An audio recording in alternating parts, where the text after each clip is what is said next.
September 1st. The port of St. Petersburg has been blown up, tankers and the Novatek terminal in Ust-Luga are on fire. Mom! The explosion could be heard at Putin's residence. The FSB is urgently evacuating facilities. Leningrad region, train stations, and the GRS are under heavy fire. Damn, they hit the train station. Whoa, that was a hell of a blast. It really blew up, didn't it? Right by the bridge. Moscow and St. Petersburg are paralyzed, airports are closed, railways have been blown up. Boom, bada, boom. Oh no, uh-oh, something is definitely wrong. The Novatek and Svitan oil refineries have been burning for several days now. Over the past month, more than 15 of Russia's oil refineries have been put out of commission. Wow, that's something. Looks like they're about to kick us off the construction site. Got it! Ships are burning. A strike on Putin's residence. Hit it, yeah. That's it! Right here, near Rosneft. Putin's residence is 2 kilometers away. The place where he called Trump from, the operational command center. The rachists are squealing. What smoke, Arkasha? How terrifying. This is a new wave of strikes. It hit, which is breaking the Kremlin's military economy. There it is. There it is, damn, the garage. Right next to your house. An explosion in St. Petersburg. The port is on fire. Whoa, that was a hell of a blast. It really blew up, didn't it? Right by the bridge. Damn, they hit the train station. Tankers are burning. The Novatek terminal in Ust-Luga. Moscow and Petersburg are paralyzed, airports are closed, oil refineries are on fire. Railways have been blown up. Petersburg airport is paralyzed. Hundreds of flights are delayed. Thousands of Russians are spending the night in airports. Crowds, panic, evacuation, screams. People are sleeping on the floor. 1,000 flights didn't depart or arrive. This is hysteria, agony. The Novatek and Svitan oil refineries have been burning for several days now. In just 1 month, we have attacked more than 15% of Russia's oil refining capacity. Moscow and Petersburg are paralyzed. Airports are closed. Railways have been blown up. This is unbelievable. Women, get out of here. Come here! People are heading en masse to underground parking lots. They're in shock, not used to this. And the locals ran into the bushes. No. Your mother. The bridge was blown up. The bridge was blown up. Fuel crises are growing in Crimea and throughout Russia. This is a new wave of attacks that is breaking Russia's military economy. Let's discuss all this with the famous military analyst Roman Svitan right now. It's late, look. Oh my god!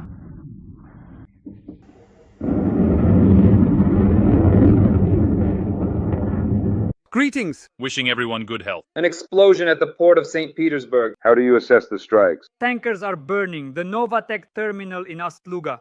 The floor is yours.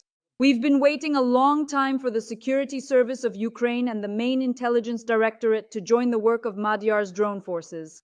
And now they have, practically on the same day, both the main intelligence directorate and the security service each hit their own target, and with quite serious, effective results.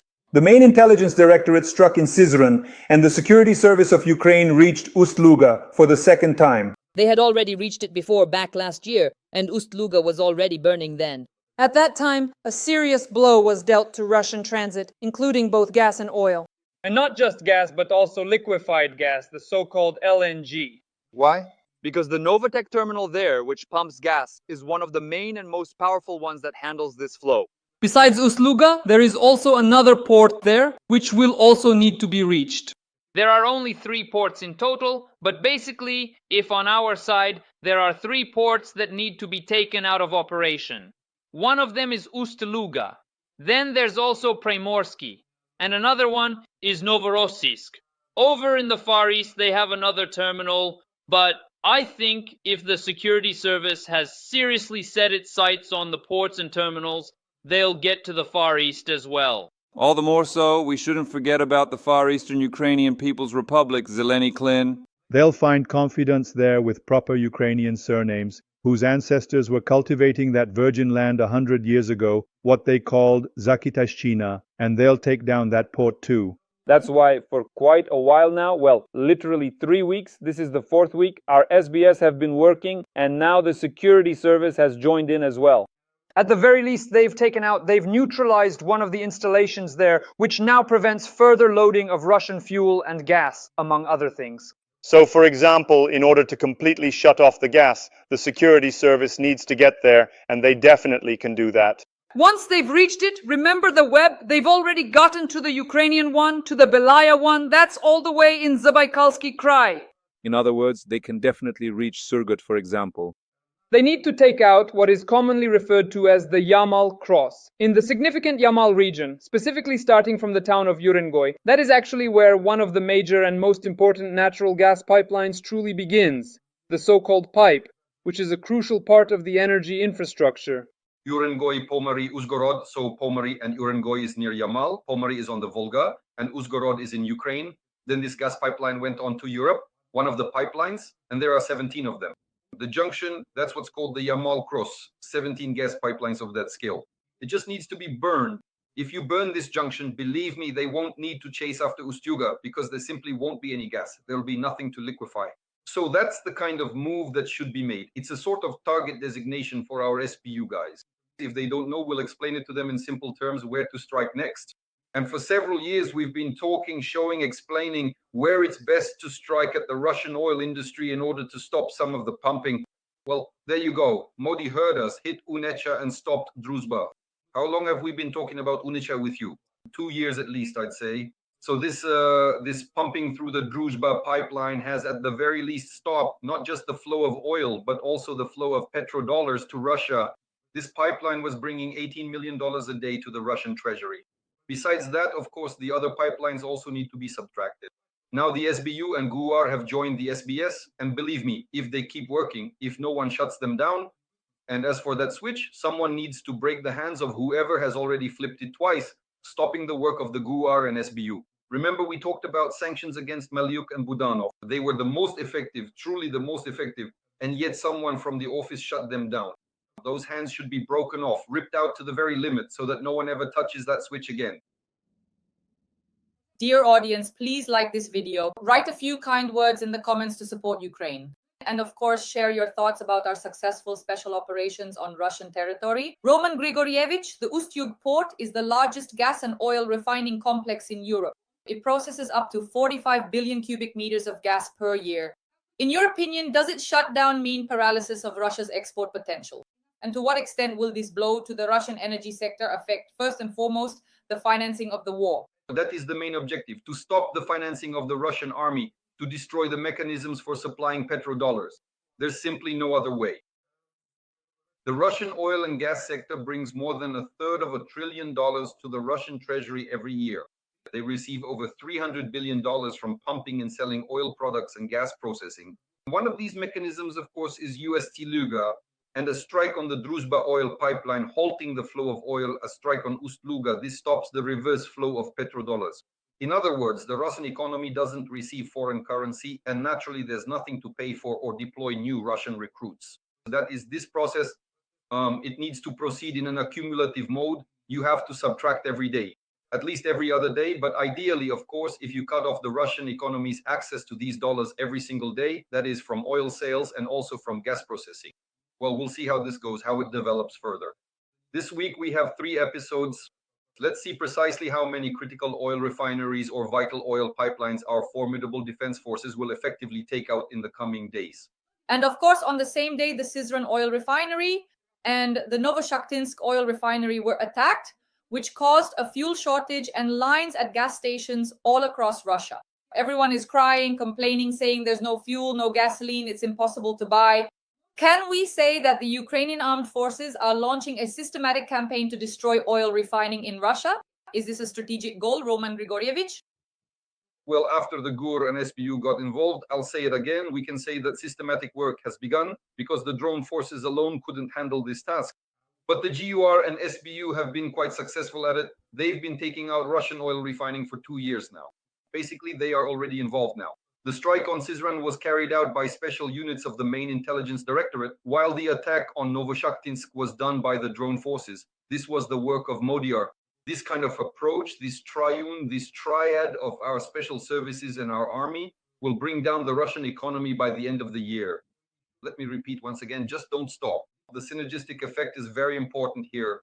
In other words, there needs to be a cumulative effect from these problems. Why? Because it's not the processing itself or say the pumping of gas and oil through pipelines that matters to us at this point. We urgently need to completely stop all Russian production. Specifically, the extraction of natural gas and crude oil absolutely needs to be halted immediately and decisively. Then, for several years, you could simply shut down the Russian economy, just turn it off. In that case, stopping the extraction of natural resources will lead to the collapse of the Russian Empire. So this effect, the cumulative effect, must be constant. Why? So that Russians have nowhere to offload their gas and oil. After that, they themselves will start shutting down the wells.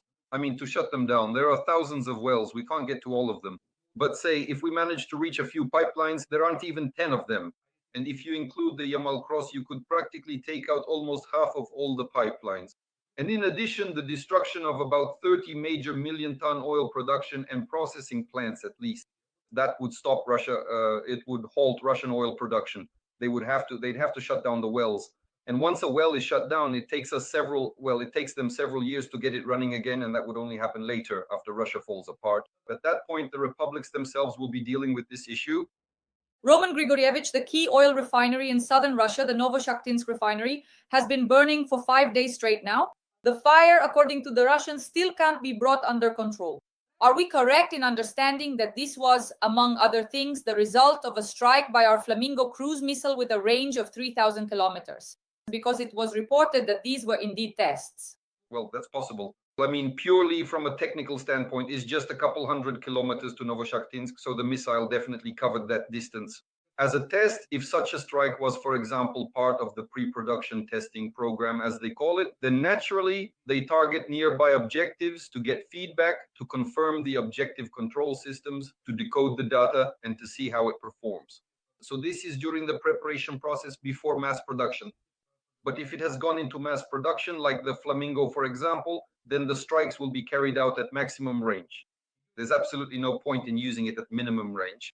So if a missile can travel, say, roughly 3,000 kilometers, then it's best to use it, for example, on the Yamal Cross, which is about 3,000 kilometers away, or on the Omsk oil refinery. But that's primarily intended for long-range operations. And even then, this impressive range hasn't been officially or technically confirmed. It's simply what has been widely stated and disseminated within the information stream, because for a modern cruise missile, a distance of 3,000 kilometers is indeed a very significant and considerable distance, especially when it is equipped with a substantial one-ton warhead. Well, it's really at the very limit of what a cruise missile can do, at the edge of its capabilities. But nevertheless, technically, it's possible in principle, because only when the Yamal Cross gives up the ghost and the Omsk oil refinery goes up in flames from a serious one-ton warhead, can we say that it was indeed the same Flamingo that did it. But as for the Novoshaktinsk refinery, there is such a possibility, both theoretically and technically it does exist. But the fact that the plant is on fire doesn't necessarily mean it was hit by, say, a missile. Well, they just hit exactly where they needed to.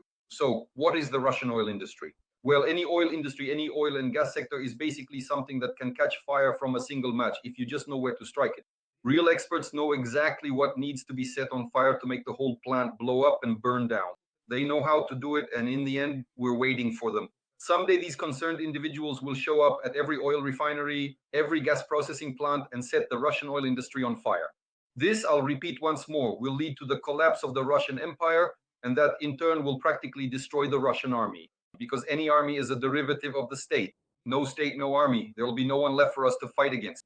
Roman Grigorievich, you've always said that we shouldn't be striking with drones, but with missiles. And if this is a precedent with the Flamingo tests being carried out specifically on oil refineries, does this mean that this missile will now regularly strike Russian oil refineries? Well, definitely the missile. Let's say a drone carries about 50 kilograms, roughly 50 kilograms, while the missile, at least according to official statements, has a payload of a ton, or at the very least, there's definitely half a ton in there. So the stated figures, sometimes they deliberately overstate certain parameters, but at the very least, there are definitely 500 kilogram aerial bombs in there. That's 10 times more. It's practically like hitting one spot with 10 drones at once. So an oil refinery can definitely be taken out with missiles, because after a missile strike, it will burn just like the Novatek refinery is burning now. No matter where you hit, everything will catch fire if the missile's warhead is serious, 500 kilograms or more. So once again, I won't rule out the possibility that it was one of our missiles, including the Flamingo.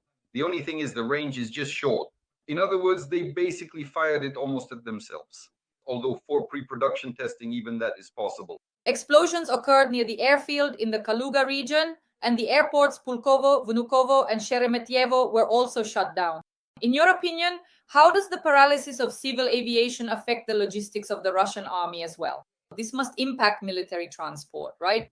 Well, directly, for example, the suspension of flights is unlikely to have an effect. Why? Because military cargo is still transported via military traffic. The only exception would be if in the it's based at a civilian airfield, and when the cover plan is announced, even the military don't fly there. So there's a direct correlation here. Although, for example, stopping air traffic mainly hits the Russian economy, which is also beneficial for us. For us, we're fighting a resource-rich country. When fighting a resource-rich country, the main task of any army with fewer resources is to destroy the enemy's resources. This is necessary at least to even the odds. So how do you level the playing field between Ukraine and Russia? By destroying the economy, sending it back to the so-called Stone Age, that's all. Then in fact, our chances would be much greater. Why? Because we have Europe behind us. We have more than 50 countries helping us. And if Russia starts to fall apart, China won't help. Why would they? Whole vast regions, almost all of Siberia, in fact, would just effortlessly fall into China's hands anyway. That's precisely why they absolutely will not help the Russians in any way, shape, or form. For us, actions of this kind are extremely important. Anything that leads to the weakening, or rather the collapse of the Russian economy, is to our advantage. There are many mechanisms. For example, one of the mechanisms is the so-called carpet plan, to bring Russian airfields, for instance, to the level of the carpet plan. Although logically speaking, it's a country at war. They've been at war for 12 years, yet they're still flying somewhere. Nothing should be flying there at all. In a country at war, there's always the risk of civilian aviation being targeted. Everyone should be staying put, walking on foot, or riding donkeys. Well, whatever people have. Roman Grigorievich, the undeniable fact that we, and this is a pure verifiable fact, have successfully destroyed more than 5 significant Russian Federation energy sector facilities within a single week, ranging from crucial oil refineries to vital pipelines. Does this truly signify that we fundamentally changed our tactical approach, and that from this point forward there will be consistent daily strikes targeting the deep strategic rear of Russia's extensive energy complexes? That's what we would like to hope for. We've been talking about this with you for the 2nd year now. Last year we also started off great. Did we stop in May? We stopped. This year we started working at the beginning of the year. Did we stop in March? We have come to a complete halt. These individuals, often referred to as stoppers, are currently situated right on Bankova Street, which is precisely where our main office is located. It is these very people who are actively and deliberately obstructing progress and bringing everything to a standstill. And the same thing could happen now. That's why we want to hope. Just not like in that joke. Am I your first? I hope I'm your first. Of course, keep hoping. But really, the hope is that no one else will touch it. That's why I say we should tear the hands off right up to the shoulder of anyone who tries to flip the switch on our work with Russian energy. This is our only mechanism for victory in this war. The other mechanism is called capitulation. And that's exactly what everyone is pushing us toward now, forcing us to give up the armed struggle for the occupied territories. Giving up the armed struggle for the occupied territories is capitulation.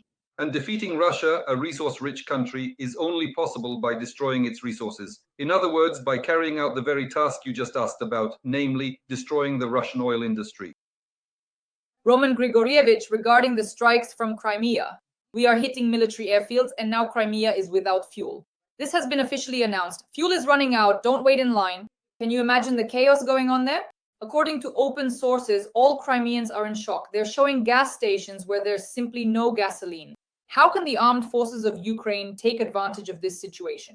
Well, at the very least, the genocide of the Ukrainian people is clear, both in Crimea and in Donbass. If you draw parallels, the Russians have roughly left Crimea without gasoline and Donbass without water. So what should Ukrainians do? Leave. They will start leaving from there. Naturally, the Russians will be the first to run. They can hardly be held back anymore, not even in Donbass. They're finishing their contracts and fleeing from there. But now the thing is, Ukrainians will start leaving too. So this is a kind of interesting genocide, ethnocide. You can call it whatever you want. This is exactly how Moscow clears out territories. The question is, for whom are they clearing them out? I mean, for whom? Who do they plan to settle there afterwards? That's a big question for this Moscow Khaganate. Who are you planning to bring into Donbas after the so-called water side and into Crimea after the fuel side? Where are you planning to get them from? So this is a clear question once again to the Moscow Khaganate. Why? Because besides the fact that there are real killings happening right now, well, either killings or say the same genocide using water and fuel on our occupied territories, they're also taking out their own people. Already over 1 million, more than 1 million Russian soldiers have gone to the other side. Now the 2nd million is on its way. In other words, the 2nd million, and no one even bats an eye.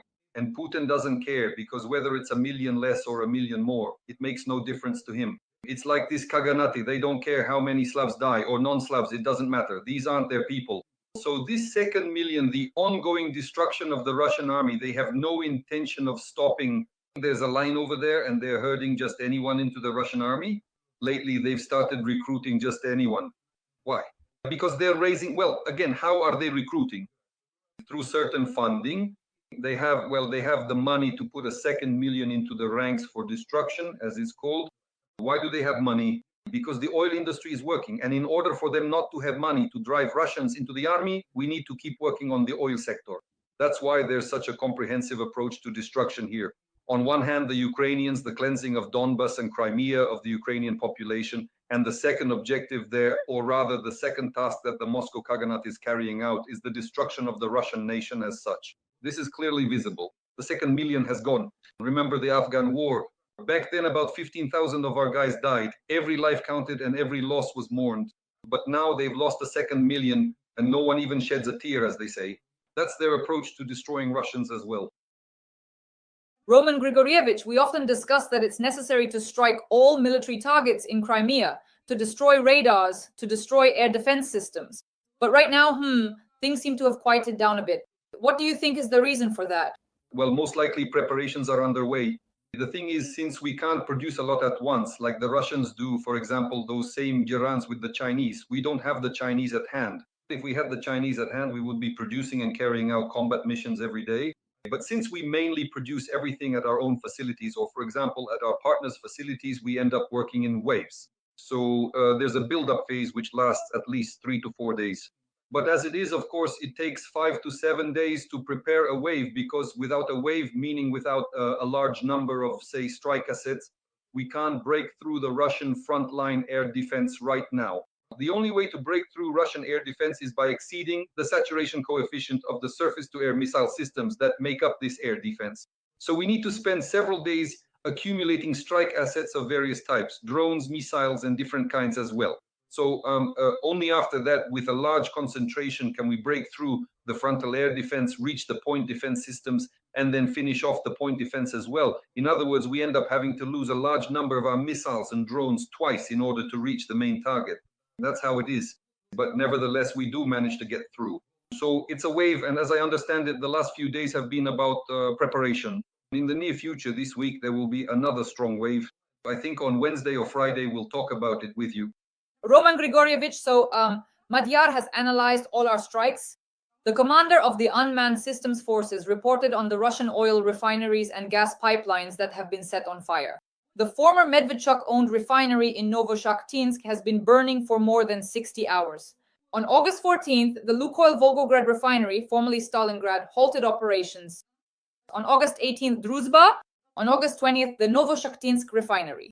On August 24th, again Druzhba, Unecha in the Bryansk region, and the Syzran oil refinery. But you always said that such reports should be regular.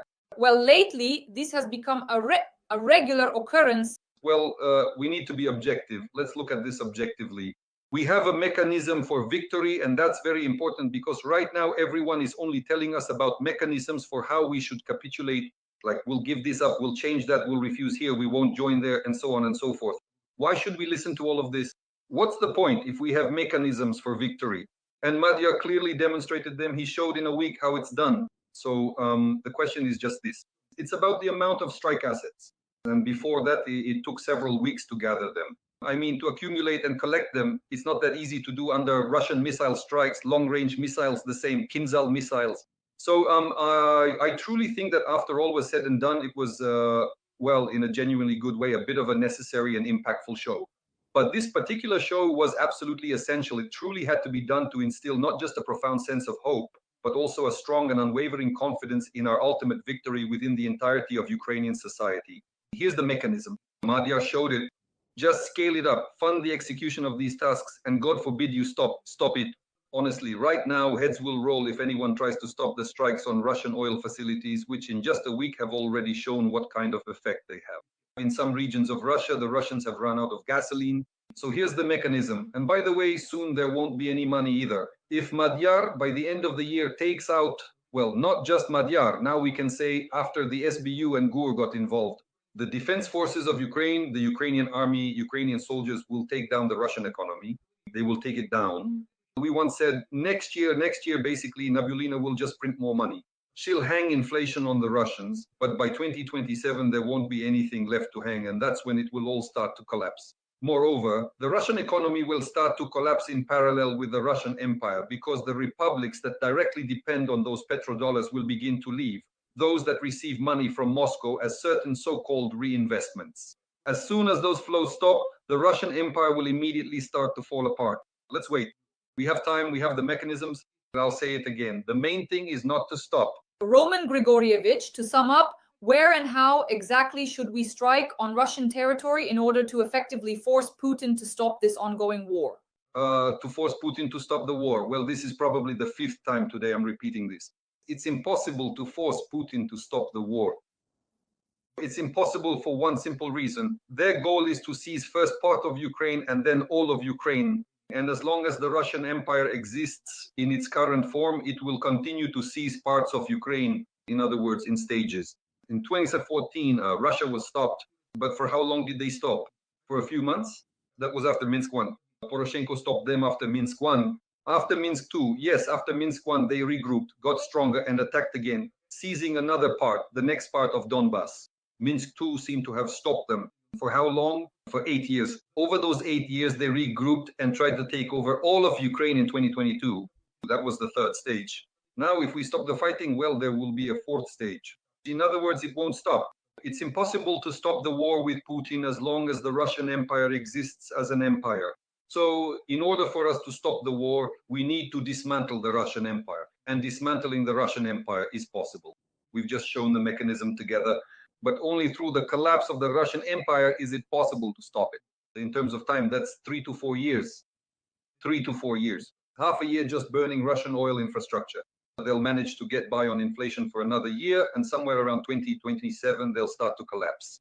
That's when it will be possible to carry out some serious operations. At the beginning of the collapse of the Russian Empire, we'll still have to fight for another year and a half to 2 years. So somewhere around 2028, but not earlier.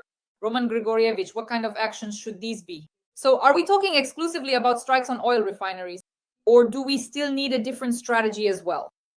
Well, it's a comprehensive approach. First, of course, we need to work with our partners so that, first of all, they are not afraid of Russia's collapse. In other words, we need to explain it to them in simple terms. Nothing bad will happen to either Europe or America if Russia collapses. Why? Because nuclear weapons are in the hands of the 12th Main Directorate. The 12th Main Directorate of the Ministry of Defense of Russia, currently of the Russian Federation. It can be transferred under the control of the UN Nuclear Commissioner. They will comply because if a commissioner is appointed, it's just a matter of organizing the work properly, and the nuclear arsenal will be under the control of the United Nations. That's absolutely not a problem. The republics into which the Russian Federation will break up are already separate entities. Well, what does the Russian Federation even mean? What's the point of a federation as such anyway? There are 21 republics from Ichkeria, Ingushetia, all the way to the Republic of Sakha. These 21 republics make up the Russian Federation. Plus, there are also various state entities of different levels, territories, regions, and so on and so forth. But these are also practically ready-made republics. In other words, Russia is already divided. It already has borders. Each republic has its own government. They just need to be let go, that's all. Moscow holds them together with one thing, money. Why? What's the point, for example, of leaving for Kadyria right now if Moscow is supplying them with more money than they could earn on their own, based on their own economy? Obviously, that's what keeps them together. So when they all go their separate ways, that will only happen when the oil dollars stop flowing. So the focus should be on hitting the oil sector, working with our partners so that, first of all, they're not afraid of this, and secondly, so they help with certain sanctions. Even though these sanctions won't be fatal for Russia, what will be devastating for Russia are strikes against oil refining. We are already striking oil refineries. It is absolutely necessary to strike at the nodes of oil and gas pipelines. I've already mentioned the Yamal Cross. You have to reach it. It's 3,000 kilometers away. Get there however you can. It must be burned down. And of course, strike at oil and gas terminals. Novorossiysk, Primorsk, Ust-Luga. In other words, these must be taken out. And we see how our security service is doing this. They're doing great. They have an entire unit that you managed to stop for half a year, but we've already talked about that. So if they keep working for another 6 months, by the end of the year, the Russians will have no oil industry left. Then you'll see what happens. Not only will Crimea be without gasoline and Donbas without water, but this will spread across all of Russia. Friends, please like this video and leave a few kind words in the comments to support the armed forces of Ukraine and our special operations. Support our team, Roman, Svetlana, and myself, and let us know in the comments where you're watching us from. Your locations are very valuable to us. The well-known military analyst, Roman Grigorievich. Roman Grigorievich, thank you. And as always, see you this Wednesday. Goodbye.